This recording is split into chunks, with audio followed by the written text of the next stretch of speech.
Selamat pagi, saya Rosintan Julatri Tambah.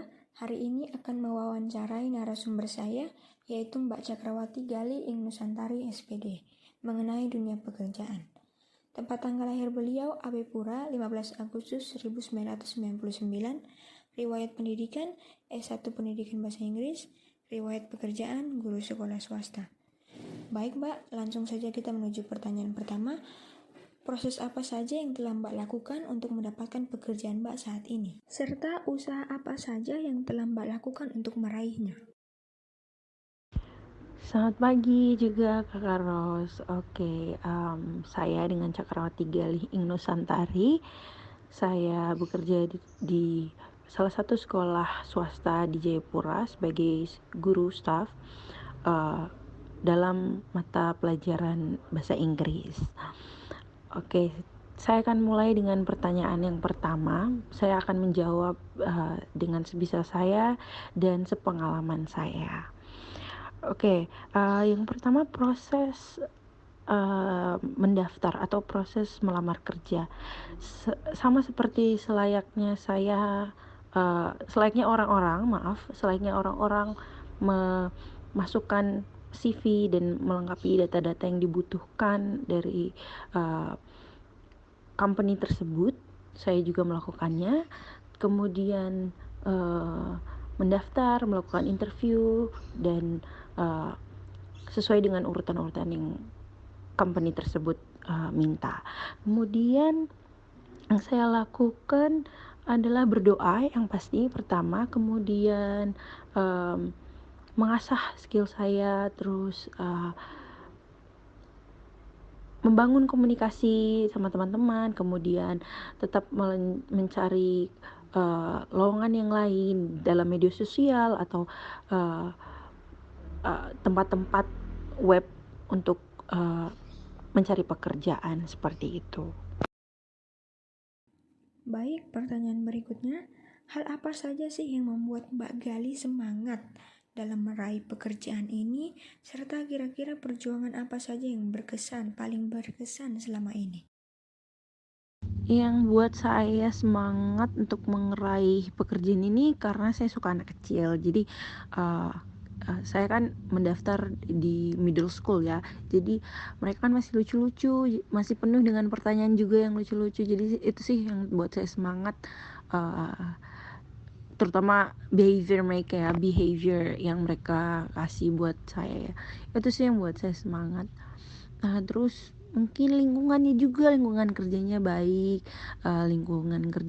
suasana kerjanya nyaman, kemudian positif semua kayak gitu. Perjuangan yang paling menarik ya ini, karena ini pekerjaan pertama saya, ini sangat menarik. Perjuangannya ya lumayan karena banyak juga yang ingin daftar dan saya menjadi yang diterima di situ. Jadi ya the best goals that I have kayak gitu. Ya, baik Mbak, kita lanjut ke pertanyaan ketiga. Kira-kira pola pekerjaan sebagai guru itu gimana sih? Seperti jam masuk kerja, pulang kerja jam berapa, rutinitas kerjanya seperti apa? Apakah selama bekerja ada rekan yang menemani, yang membantu? Lalu dalam bidang apakah Mbak bekerja sebagai guru? Bidang bahasa Inggris kah, bidang ekonomi kah, bahasa Indonesia, matematika, atau bagaimana Mbak? Kalau jam kerjanya sendiri itu start dari 7.30, kemudian jam istirahat jam 10. Jadi 2 kali istirahat, jam 10 kemudian jam 12. Nanti pulangnya jam 3 kayak gitu. Terus ada guru yang menemani banyak. Terus sistem kerjanya sesuai kurikulum yang ada. Kami membuat RPP lengkap di awal tahun atau awal semester, kemudian melakukannya kayak gitu. Kalau saya sendiri di bidang, saya guru staff untuk mata pelajaran bahasa Inggris kelas 7, 8, 9. Kira-kira tantangan apa saja yang Mbak Gali alami dalam memegang pekerjaan itu? Lalu biasanya hal apa saja yang harus Mbak siapkan dalam mengajar murid-murid? Keterampilan apa saja yang dibutuhkan atau disiapkan untuk lebih kreatif dalam mengajar murid-murid?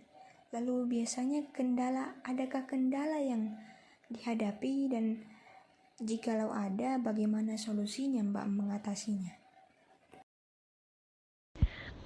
Kalau tantangannya mungkin konsep belajar sih, karena kan 13 sekarang kita dituntut untuk anak yang lebih kreatif. Jadi bagaimana caranya untuk bikin konsep belajar itu lebih menyenangkan untuk anak-anak gitu. Kemudian karena sekolah saya sistemnya pondok pesantren dan tidak boleh menggunakan alat seperti smartphone dan sebagainya, saya yang harus lebih banyak mengkreasikan materi kayak gitu kok, lebih banyak menyediakan. Jadi gitu sih. Baik, terima kasih sekali Mbak Gali. Akhirnya kita sampai di penghujung. Tetapi sebelum kita tutup wawancara ini, apakah ada pesan untuk siswa-siswa untuk menghadapi dunia pekerjaannya nanti? Lalu harapan-harapan Mbak untuk generasi muda selanjutnya itu gimana sih?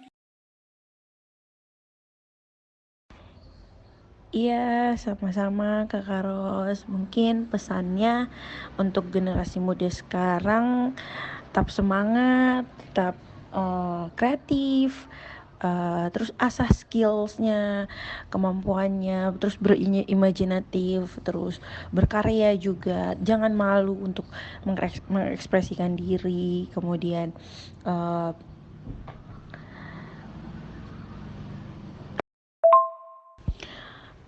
Kemudian lakukanlah hal-hal yang positif, yang bisa menjadi kebanggaan untuk orang tua, keluarga, dan bangsa. Semangat terus! Sekian wawancara saya bersama Mbak Gali. Semoga wawancara ini bermanfaat bagi diri saya sendiri dan bagi orang banyak. Terima kasih sekali lagi kepada Mbak Gali bersedia menjadi narasumber saya. Saya sangat bersyukur. Terima kasih banyak. Selamat siang. Salam sehat.